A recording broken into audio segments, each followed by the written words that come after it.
नमस्कार, मैं तनुज दीक्षित। आप मेरे साथ देख रहे हैं नेक्स्ट लाइन। लोकसभा चुनाव चल रहे हैं और 3 चरण के मतदान पूरे हो चुके हैं। चौथे चरण के मतदान कल यानी 13 मई को होने वाले हैं और बिहार की 5 सीटों पर मतदान है और उनमें से एक सीट है मुंगेर, और जो बाकी में बहुत ज्यादा इस समय हॉट सीट बनी हुई है और चर्चा में भी है। दरअसल इस सीट से जो मुकाबला होने जा रहा है वो होने जा रहा है कुमारी अनीता और ललन सिंह के बीच में। दरअसल कुमारी अनीता को इस बार चुनावी मैदान में उतारा गया आरजेडी की तरफ से, और ललन सिंह जो कि मौजूदा सांसद हैं और उन्होंने उतारा है जेडीयू ने।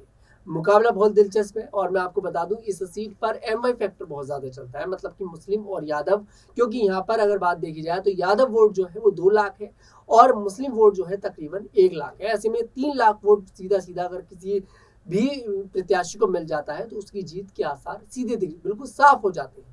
हालांकि यहाँ पर स्वर्ण कास्ट का अगर वोट देखा जाए तो तकरीबन 7.5 लाख वोट स्वर्ण कास्ट का भी यहाँ पर देखा जाता है।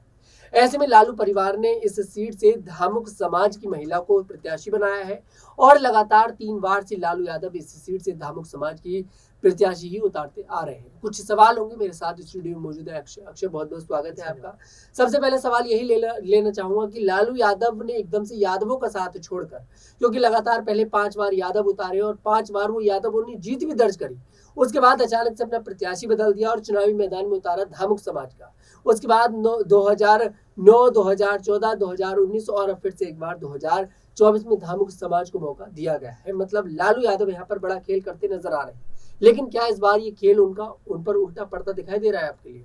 हाँ, देखिए, जिस प्रकार से आपने इस बात का ज़िक्र किया कि लालू यादव ने यादव समुदाय से हटा कर के धानुक समुदाय से आने वाले नेताओं पर विश्वास किया है, चाहे 9 हो, 14 हो, 19 हो और क्या ही चाहे यहाँ 2024। देखिए, तनुज, इसका मुख्य कारण मुझे नज़र आता है सामने वाला प्रतिद्वंदी। यहाँ एक संसदीय क्षेत्र के अंदर या एक विधानसभा के अंतर्गत आने वाले किसी एक समुदाय की आबादी अच्छी खासी है, उसको मद्देनज़र रखते हुए आप उस समुदाय से अपने किसी उम्मीदवार बना सकते हैं, अपने किसी नेता को। लेकिन कहीं न कहीं निर्भर अपनी तरफ से टिकट देना या हम किसे टिकट देंगे ये उस पर भी करता है कि सामने वाला प्रत्याशी किस समुदाय से आता है। ललन सिंह वहां से आते हैं, 2019 में भी वहां से जीत करके ललन सिंह सदन पहुंचे थे और अब की बार वही फिर से प्रत्याशी बनाए गए हैं जेडीयू गठबंधन की ओर से। तो ऐसे में ललन सिंह का फिर से आना ये कहीं ना कहीं कारण बनता है कि जो लालू यादव ने धानुक समुदाय से आने वाली नेत्री पर विश्वास जताया है, अनीता महतो मुझे आती है यहाँ पर जहन, तो ये कहीं ना कहीं इसका कारण बनता है। दूसरा, आप अगर देखेंगे तो अनीता महतो गैंगस्टर अशोक महतो की पत्नी है। अशोक महतो का सियासी वर्चस्व भी अच्छा खासा माना जाता है मुंगेर और उसके आसपास के इलाकों में। यही कारण है कि उनकी पत्नी को पार्टी के द्वारा तवज्जो दी गई है। जी, बिल्कुल सही बात है। यहाँ पर पार्टी के द्वारा उनको अहमियत दी गई है। उनके पति जो रहे हैं वो एक बड़े, देखिए, एक गैंगस्टर रह चुके हैं और कहीं ना कहीं उनको इस बार इसी मायने में उनको इज्जत देती यहाँ पर पार्टी नजर आई है। अब बात मैं करना चाहूंगा अनंत सिंह की। अनंत सिंह को देखिए 14 दिन की पैरोल मिल चुकी है। अब ऐसे में ये कयास लगाए जा रहे हैं अक्षय कि अनंत सिंह जो है वो ललन सिंह के लिए समर्थन करते नजर आ सकते हैं, भले ही बैकफुट से समर्थन करते नजर आए। क्या तस्वीर आपको यहाँ पर दिखाई देती है? बिल्कुल, देखिए, इस बात में कोई दोहराई नहीं। आप गौर करेंगे, अनंत सिंह 2018 में जेल गए थे।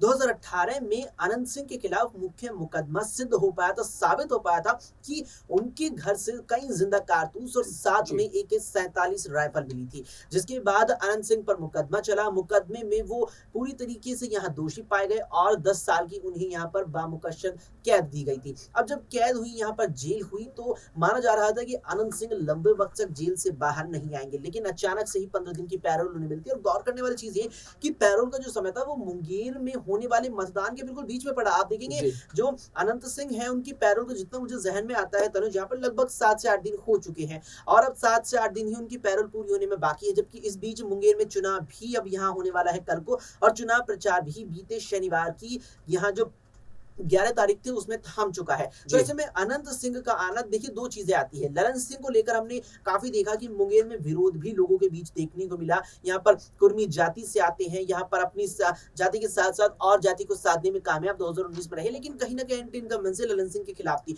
अब उस एंटी इनकम्बेंसी का जो हिस्सा थी, जो समुदाय उस एंटी इनकम्बेंसी का हिस्सा था, उस समुदाय को वापस ललन सिंह के पक्ष में करने के लिए अनंत को जेल से बाहर लाया गया। ये बात लगातार कही जा रही है, विपक्ष के द्वारा भी कही जा रही है। तो मुख्य में ये बात मानी भी जा रही है कि अनंत सिंह के बाहर आने से ललन सिंह के खिलाफ में जो माहौल था वो कम हुआ है और वो ही माहौल ललन के पक्ष में बन गया, जिससे उनकी जीत की संभावना बढ़ गई है। वाकई में ही इस समय ललन सिंह की जीत की संभावनाएं बढ़ती नजर आ रही हैं, क्योंकि अनंत सिंह को 14 दिन की पैरोल मिली है और वो बाहर है। और यहाँ पर देखिए, एक बार फिर से बता दूं, मुकाबला कुमारी अनीता और ललन सिंह के बीच में यहाँ पर देखने को मिलने वाला है। और कांटे की टक्कर देखिए दर्शकों, मैं आपको बता दूं यहाँ पर होने वाली है। लेकिन आपको क्या लगता है, अपनी प्रतिक्रिया जरूर दीजिएगा कि आखिरकार आपको यहाँ पर किसकी जीत दिखाई दे रही है।